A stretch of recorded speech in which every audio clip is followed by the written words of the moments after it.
প্রিয় শিক্ষার্থীবৃন্দ, আমরা ইতিমধ্যে আমাদের আলোচনার সর্বশেষ যে অংশ সেটা হচ্ছে অবজেক্টিভ নিয়ে যে আলোচনা, সেই আলোচনার আমরা প্রায় মাঝামাঝি পর্যায়ে এসেছি। আমরা এখন মূলত তৃতীয় অধ্যায় অর্থাৎ মৌলের পর্যাবৃত্ত ধর্ম ও রাসায়নিক বন্ধন চ্যাপ্টারটার হাফ অর্থাৎ প্রথম অংশের আমরা অবজেক্টিভ নিয়ে ইতিমধ্যে আলোচনা করেছি। এখন শেষের অংশ যেটা আছে, মানে যতটুকু পর্যন্ত আলোচনা এর আগে করেছি তারপর থেকে আমরা আলোচনা করব। দেখো, অবজেক্টিভের ক্ষেত্রে আমাদের যে জিনিসগুলো মনে রাখতে হবে, অর্থাৎ প্রত্যেকটা টপিকসে কোথায় কোন জিনিসের জন্য সেটা ব্যতিক্রম হয়, ব্যতিক্রমধর্মী কারণগুলো, ওগুলো নিয়ে আমরা মূলত আলোচনা করব। আর প্রত্যেকটা টপিকস যাতে অন্ততপক্ষে আমাদের মানে নজরে আসে এবং আমরা থরলি আলোচনা করতে পারি, আমরা সেই জিনিসটাই একটু দেখে নিব। তাহলে এই পর্যায়ে আমাদের মৌলের যে পর্যাবৃত্ত ধর্মগুলো আছে, ধর্মগুলোর মধ্যে দেখো, আমরা হয়তো আকার নিয়ে ইতিমধ্যে আলোচনা করেছি, কিন্তু আয়নীকরণ শক্তি আমি শর্টকাট মানে যেখানে শুধুমাত্র ব্যতিক্রমগুলো আছে সেই জিনিসগুলো প্রথমে আলোচনা করব। যেমন আয়নীকরণ শক্তি বলতে আমরা কি বুঝি, প্রথমে তো সেটা দেখব। আয়নীকরণ শক্তির সংজ্ঞা হচ্ছে কোন নিরপেক্ষ পরমাণুর সর্ববহিস্থ কক্ষপথ হতে এক মোল ইলেকট্রনকে সরিয়ে তাকে এক মোল একক ধনাত্মক আয়নে পরিণত করতে যে পরিমাণ শক্তি প্রয়োজন তাকে আয়নীকরণ শক্তি বলে। তার মানে একটা নিরপেক্ষ পরমাণু যেটা আছে, সেই নিরপেক্ষ পরমাণুর সর্ববহিস্থ কক্ষপথ থেকে এক মোল ইলেকট্রন সরাইলে তাহলে একক ধনাত্মক আয়নে পরিণত হবে। সেই একক ধনাত্মক আয়নে পরিণত করতে যে পরিমাণ শক্তি প্রয়োজন হবে সেটাই হচ্ছে আয়নীকরণ শক্তি। তাহলে দেখো, আয়নীকরণ শক্তিতে যেহেতু শক্তির প্রয়োজন হয়, অর্থাৎ শক্তি দিতে হয়, তাহলে ডেল্টা এইচ এর মানটা ধনাত্মক, অর্থাৎ এটা একটা তাপহারী বিক্রিয়া। তাহলে আমরা প্রথমেই জেনে নিব আমাদের দ্বিতীয় পর্যায়ে যে মৌলগুলো, কারণ প্রথম পর্যায়ে আমাদের মৌল আছে মাত্র দুটো, হাইড্রোজেন, হিলিয়াম। কিন্তু দ্বিতীয় পর্যায়ে আমাদের মৌলগুলো দেখো, lithium, beryllium, boron, carbon, nitrogen, oxygen, fluorine এবং লাস্ট মৌলটা নিয়ন। নিয়নটা নিষ্ক্রিয়লেস, আমি ওটা বাদ দিলাম। তাহলে লিথিয়াম, এই যে দ্বিতীয় পর্যায়ের যে মৌলগুলো আছে, এদের ক্ষেত্রে আয়নীকরণ শক্তির কি পরিবর্তন হয় বাম থেকে ডানে গেলে, আবার উপর থেকে নিচের দিকে গেলে, ধরো লিথিয়াম, এরপরে সোডিয়াম, তারপরে পটাশিয়াম, এরপরে রুবিডিয়াম, সিজিয়াম এবং ফ্রান্সিয়াম। মানে গ্রুপ নাম্বার 1 এর যে মৌলগুলো আছে সেগুলো হচ্ছে এগুলো, আর পর্যায় সংখ্যা 2 এর যে মৌলগুলো আছে সেগুলো হচ্ছে এগুলো। দেখো, বাম থেকে ডানে গেলে আয়নীকরণ শক্তির কি পরিবর্তন হয় সেটা আমরা প্রথমে দেখে নিই। সাধারণত বাম থেকে ডানে গেলে কোন একটা পর্যায়ে আয়নীকরণ শক্তি বৃদ্ধি পায়। কেন বৃদ্ধি পায়? কারণ বাম থেকে ডানে গেলে যেহেতু নতুন কোনো শক্তি স্তর যুক্ত হয় না, কিন্তু কেন্দ্রে প্রোটন সংখ্যা একটি একটি করে বৃদ্ধি পাওয়ায়, যেমন লিথিয়ামের প্রোটন সংখ্যা হচ্ছে 3, বেরিলিয়ামের 4, এটা 5, 6, 7, 8, 9। তাহলে কেন্দ্রে প্রোটন সংখ্যা বৃদ্ধি পাওয়ায় বাইরের কক্ষে ইলেকট্রনের প্রতি আকর্ষণ বাড়ে, এবং ইলেকট্রনের প্রতি আকর্ষণ বাড়লেই একটা ইলেকট্রনকে সরাইতে আগের চেয়ে বেশি শক্তির প্রয়োজন হয়। সেজন্য বাম থেকে ডানে গেলে সাধারণত আয়নীকরণ শক্তির মান বৃদ্ধি পায়। কিন্তু এই ক্ষেত্রে অর্থাৎ আমরা এটা বলবো যে লিথিয়াম হচ্ছে বেরিলিয়ামের বেশি, বেরিলিয়াম হচ্ছে বোরন, বোরন হচ্ছে কার্বন, এটা ধীরে ধীরে বাড়তে থাকে। কারণ লিথিয়ামের কেন্দ্রে প্রোটন আছে 3টা, অন্যদিকে ফ্লোরিনের কেন্দ্রে প্রোটন আছে 9টা। তাহলে লিথিয়ামের বাইরের কক্ষে ইলেকট্রনকে সরাবো, সেটা 3টা প্রোটন তাকে আকর্ষণ করে আছে, সেই আকর্ষণ বলের বিরুদ্ধে গিয়ে কাজ করে তাকে সরাইতে হবে। অন্যদিকে আমাদের ফ্লোরিনের কেন্দ্রের প্রোটন আছে 9টা, সুতরাং 9টা প্রোটনের এগেইনস্টে গিয়ে কিন্তু তাকে ইলেকট্রনকে সরাইতে হবে। সেজন্য স্বাভাবিকভাবে বাম থেকে ডানে গেলে, অর্থাৎ এটার চেয়ে এটা আয়নীকরণ শক্তি বেশি হবে। তাহলে সেই ক্ষেত্রে আমরা দেখো লিথিয়াম হচ্ছে বেরিলিয়ামের বেশি, কিন্তু এখানে দুটো ব্যতিক্রম আছে। এই যে ব্যতিক্রমগুলোই আমরা ভালো করে জানবো। ব্যতিক্রমটা কোথায় কোথায়? একটা হচ্ছে লিথিয়াম, না বেরিলিয়াম, বোরন এবং নাইট্রোজেন এবং অক্সিজেনের ক্ষেত্রে ব্যতিক্রম হয়। ব্যতিক্রম মানে কি? অর্থাৎ নরমালি বাম থেকে ডানে গেলে আয়নীকরণ শক্তি বাড়ে, তাহলে বেরিলিয়াম হচ্ছে বোরনের বেশি হওয়ার কথা, আবার নাইট্রোজেন হচ্ছে অক্সিজেনের বেশি হওয়ার কথা, কিন্তু বাস্তবে সেটা বেশি না। অর্থাৎ আমরা এখন সেটাকে এক্সপ্লেইন করব কি দিয়ে।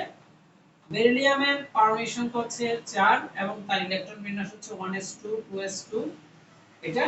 আর অন্যদিকে বোরনের পারমাণবিক সংখ্যা হচ্ছে 5, তার ইলেকট্রন বিন্যাস হচ্ছে 1s2 2s2 2p1। তাহলে এখানে দেখা যায় যে বেরিলিয়ামের কেন্দ্রের প্রোটন সংখ্যা বোরনের চেয়ে কম, কিন্তু তার ইলেকট্রন বিন্যাসটা স্থিতিশীল। 1s2 মানে তার s অরবিটাল পুরোপুরি পূর্ণ বলে সেটা বেশি স্থিতিশীল, এবং বেশি স্থিতিশীল কোনো পরমাণু থেকে ইলেকট্রন সরাই নিতে সেখানে বেশি শক্তির প্রয়োজন হবে। সেজন্য বেরিলিয়ামের চেয়ে বোরনের আয়নীকরণ শক্তি কম, কারণ বেরিলিয়ামের ইলেকট্রন বিন্যাস বেশি স্থিতিশীল, ফলে বেশি স্থিতিশীল হওয়ার কারণে সেটা ইলেকট্রনকে সরাইতে শক্তি বেশি প্রয়োজন হবে, কারণ স্থিতিশীলতা বিনষ্ট হবে। একইভাবে আমরা নাইট্রোজেন এবং অক্সিজেনের ক্ষেত্রে দেখি, নাইট্রোজেনের পারমাণবিক সংখ্যা 7, তাহলে তার ইলেকট্রন বিন্যাস হচ্ছে 1s2 2s2 2p3। অন্যদিকে অক্সিজেনের 8, তাহলে এটা হচ্ছে 1s2 2s2 2p4। তাহলে দেখা যাচ্ছে যেহেতু p অরবিটাল অর্ধপূর্ণ, সুতরাং p অরবিটাল অর্ধপূর্ণ হলে সেটা বেশি স্থিতিশীল, কারণ p অরবিটাল পূর্ণ বা অর্ধপূর্ণ হলে সেই ইলেকট্রন বিন্যাস বেশি স্থিতিশীল, এবং বেশি স্থিতিশীল ইলেকট্রন বিন্যাস থেকে কোন একটা ইলেকট্রনকে সরাইতে শক্তি বেশি প্রয়োজন হয় বলেই আমাদের নাইট্রোজেনের আয়নীকরণ শক্তি অক্সিজেন অপেক্ষা বেশি। তাহলে আমরা এই ব্যতিক্রমগুলো জানলাম। একইভাবে দেখো, এটা আমি একটু ছোটই বলে যাই, আমাদের এই এর পরের যে মানে তৃতীয় পর্যায়ে যে মৌলগুলো আছে, সেই মৌলগুলো আছে sodium, magnesium, aluminium, silicon, phosphorus, sulphur, chlorine এবং আর্গন। তাহলে এইখানেও ম্যাগনেসিয়াম এবং অ্যালুমিনিয়ামের মধ্যে এবং ফসফরাস এবং সালফারের মধ্যে ব্যতিক্রমটা দেখা যায়। নরমালি ম্যাগনেসিয়ামের আয়নীকরণ শক্তি চেয়ে অ্যালুমিনিয়ামের বেশি হওয়ার কথা, কারণ অ্যালুমিনিয়ামের পারমাণবিক সংখ্যা 13 আর ম্যাগনেসিয়ামের 12, আবার ফসফরাসের 15, সালফার 16। তাহলে পারমাণবিক সংখ্যা বেশি হলে কেন্দ্রের প্রোটন বেশি থাকার কথা, সুতরাং আয়নীকরণ শক্তি বেশি হওয়ার কথা। কিন্তু এটা সে একই কারণে, যে কারণে এখানে বেরিলিয়ামের আয়নীকরণ শক্তি বেশি, সেম কারণে ম্যাগনেসিয়ামের আয়নীকরণ শক্তি বেশি, কারণ ম্যাগনেসিয়ামের পারমাণবিক সংখ্যা হচ্ছে 12, সুতরাং তার ইলেকট্রন বিন্যাস হবে 1s2 2s2 2p6, তারপরে 3s2। এই যে 3s অরবিটাল অর্ধ না পুরোপুরি পূর্ণ বলে সেটা বেশি স্থিতিশীল, ফলে সেখান থেকে ইলেকট্রনকে সরাইতে শক্তি বেশি প্রয়োজন হবে। অন্যদিকে অ্যালুমিনিয়ামের যেহেতু 13, তাহলে ইলেকট্রন বিন্যাস হবে 1s2 2s2 2p6, তারপরে 3s2 3p1। তাহলে এখানে যেহেতু s অরবিটাল পুরোপুরি পূর্ণ নয়, সুতরাং এটা স্থিতিশীল না, সুতরাং এখান থেকে সহজে একটা ইলেকট্রনকে সরাইতে পারবো। সেজন্য এটার আয়নীকরণ শক্তি, অ্যালুমিনিয়ামের আয়নীকরণ শক্তি ম্যাগনেসিয়ামের অপেক্ষা কম। আবার একইভাবে ফসফরাস এবং সালফারের ক্ষেত্রে ফসফরাসের ইলেকট্রন বিন্যাস যেহেতু স্থিতিশীল, কারণ সেখানে আবার 3p3 থাকবে, সুতরাং সেজন্য ফসফরাসের আয়নীকরণ শক্তি সালফার অপেক্ষা বেশি, যদিও পারমাণবিক সংখ্যা কম, কিন্তু তার স্থিতিশীল ইলেকট্রন বিন্যাসের কারণে সেটা বেশি হবে। যাই হোক, আমরা মোটামুটি অনেকগুলা তথ্য পাইলাম। এখন আমরা আয়নীকরণ শক্তির ক্ষেত্রে আরেকটা জিনিস ইম্পর্টেন্ট, সেটা হচ্ছে কোন পরমাণু প্রথম আয়নীকরণ শক্তি অপেক্ষা দ্বিতীয় আয়নীকরণ শক্তির মান বেশি কেন।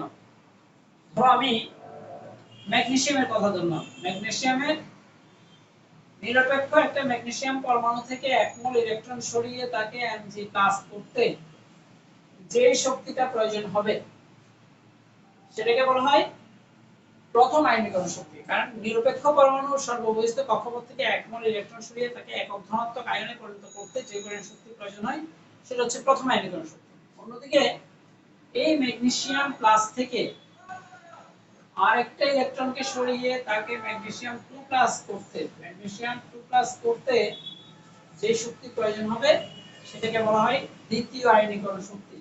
আমি যদি এটাকে ডেল্টা E1 ধরি এবং এটাকে ডেল্টা E2 ধরি, তাহলে দেখা যায় ডেল্টা E2 এর মান always greater than delta E1। এখন হয়তো মনে হতে পারে যে এখানে একটা ইলেকট্রন সরালাম, এখানে একটা ইলেকট্রন সরালাম, কিন্তু এখানে শক্তি, এই শক্তিটা বেশি কেন? কারণ একটা ইলেকট্রন সরে যাওয়ার পরে এই ম্যাগনেসিয়ামের 12টা প্রোটনের এগেইনস্টে 12টা ইলেকট্রন ছিল, 12টা ইলেকট্রন 12টা প্রোটন। কিন্তু একটা ইলেকট্রন সরে যাওয়ার পরে তার 12টা প্রোটনের এগেইনস্টে ইলেকট্রন হয়ে যাচ্ছে 11টা। তাহলে স্বাভাবিকভাবে ওই ইলেকট্রনের প্রতি আকর্ষণটা পূর্বের তুলনায় বেশি। ফলে দ্বিতীয় অবস্থায় ওই 12টা প্রোটন থেকে 11টা ইলেকট্রন যখন হয়ে যায় তখন আরেকটা ইলেকট্রন সরাইতে তার শক্তি বেশি প্রয়োজন হয়, সেজন্যই দ্বিতীয় আয়নীকরণ শক্তির মানটা অলওয়েজ বেশি। তাহলে আমরা কয়েকটা জিনিস শিখলাম যে এখানে দ্বিতীয় এবং তৃতীয় পর্যায়ে যে মৌলের ব্যতিক্রমগুলো আছে সেগুলা, আর অলওয়েজ প্রথম আয়নীকরণ শক্তি অপেক্ষা দ্বিতীয় আয়নীকরণ শক্তি বেশি, আবার দ্বিতীয় অপেক্ষা তৃতীয় আয়নীকরণ শক্তি আরো বেশি হবে। এবার গেল আমাদের এই মানে আয়নীকরণ শক্তির ব্যতিক্রম যে জিনিসগুলো আছে সেগুলা।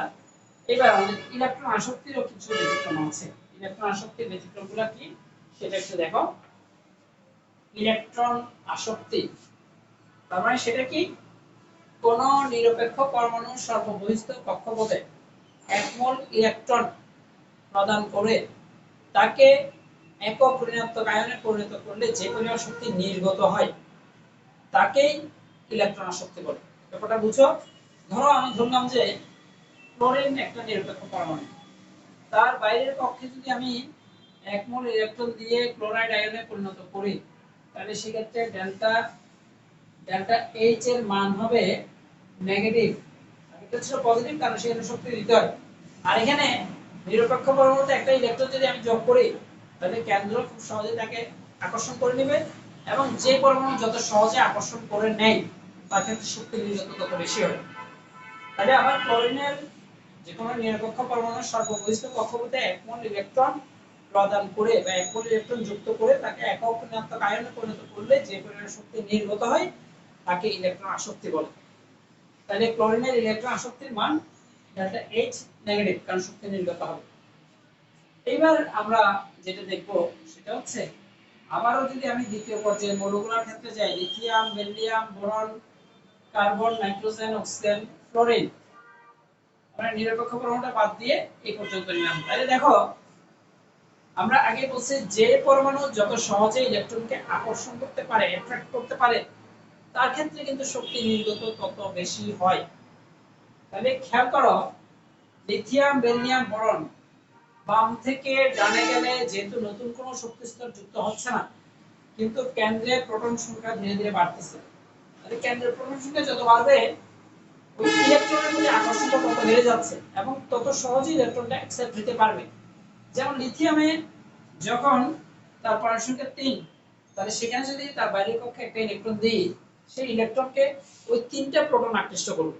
কিন্তু তার চেয়ে ফ্লোরিনের পরমাণু সংখ্যা হচ্ছে 9, তাহলে এখানে 9টা প্রোটন আছে, তাহলে 9টা প্রোটনে একটা ইলেকট্রনকে অতি সহজে আকর্ষণ করবে। সুতরাং যত সহজে ইলেকট্রনকে আকর্ষণ করতে পারে তার ক্ষেত্রে শক্তি নির্গত তত বেশি হয়, আর শক্তি নির্গত বেশি হওয়ার মানেই হচ্ছে ইলেকট্রন আসক্তির মান বেশি।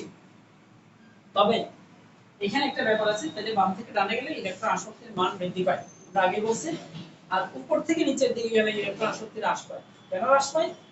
কারণ ফ্লোরিন, ক্লোরিন, ব্রোমিন, আয়োডিন এইভাবে যদি আমরা হিসাব করি তাহলে সেক্ষেত্রে ফ্লোরিনের চেয়ে ক্লোরিনের একটা শক্তি স্তর বেশি, ক্লোরিনের চেয়ে ব্রোমিনের আরেকটা, ব্রোমিনের চেয়ে আয়োডিনের আরো একটা শক্তি স্তর বেশি, আস্তে আস্তে বাড়তেছে। তাহলে শক্তি স্তর যত বাড়তেছে ততই তার কেন্দ্র থেকে ইলেকট্রনের দূরত্ব বেড়ে যায়, দূরত্ব বাড়লে আকর্ষণ কমে যায়। তাহলে এইখানে একটা ইলেকট্রনকে দিলে সেটা যতটা ইজিলি অ্যাট্রাক্ট করবে, আমার আয়োডিনের ক্ষেত্রে ইলেকট্রন নিউক্লিয়াস থেকে বাইরের কক্ষের দূরত্বটা অনেক বেড়ে যায় বলে আকর্ষণটা অনেক কমে যায়।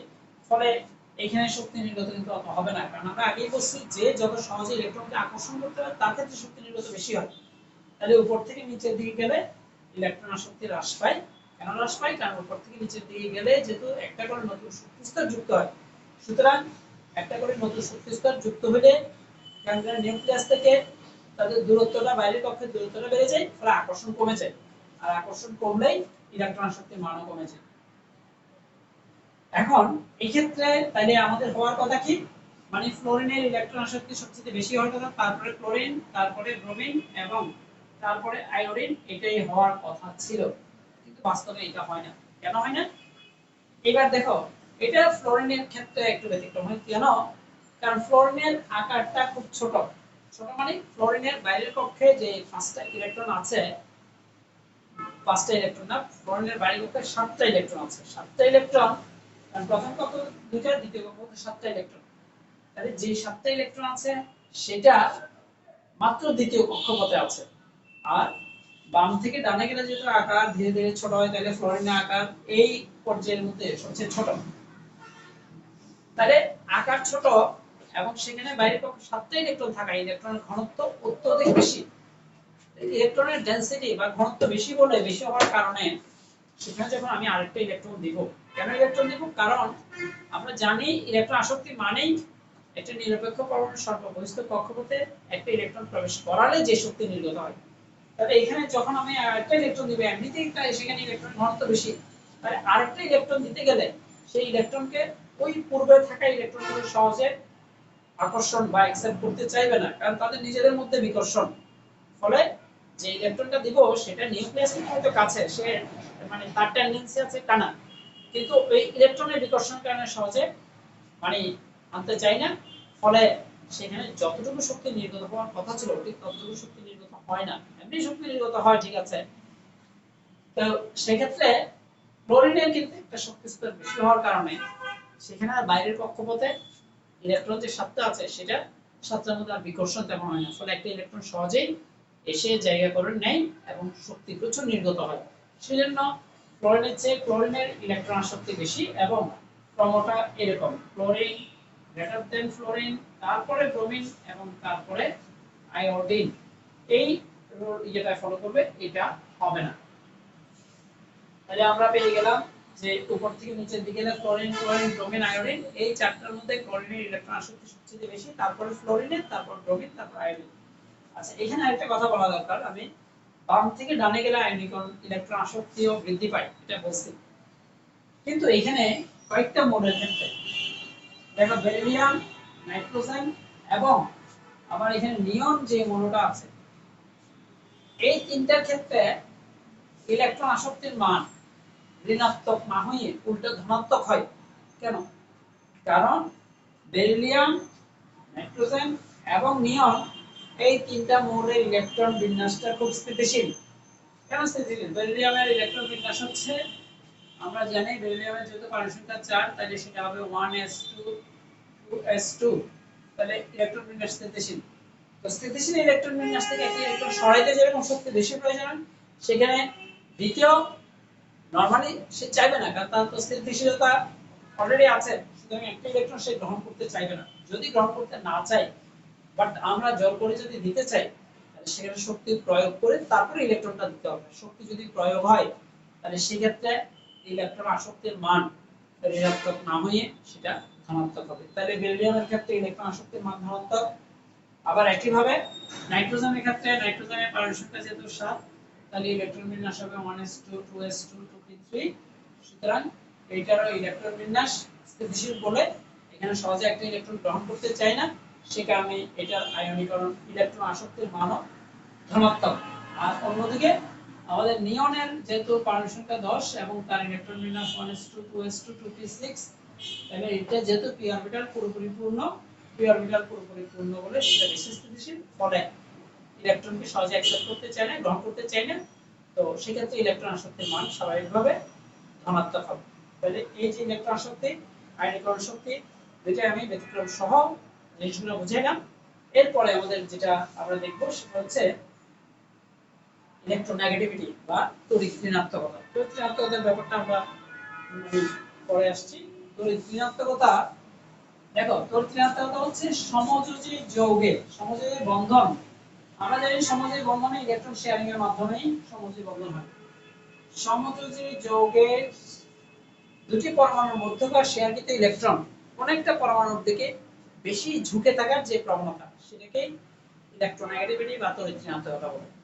এবং দেখো আমাদের দ্বিতীয় এবং তৃতীয় পর্যায়ে যে মৌলগুলো আছে, তৃতীয় পর্যায়ে বিশেষ করে lithium, beryllium, boron, carbon, nitrogen, oxygen, fluorine.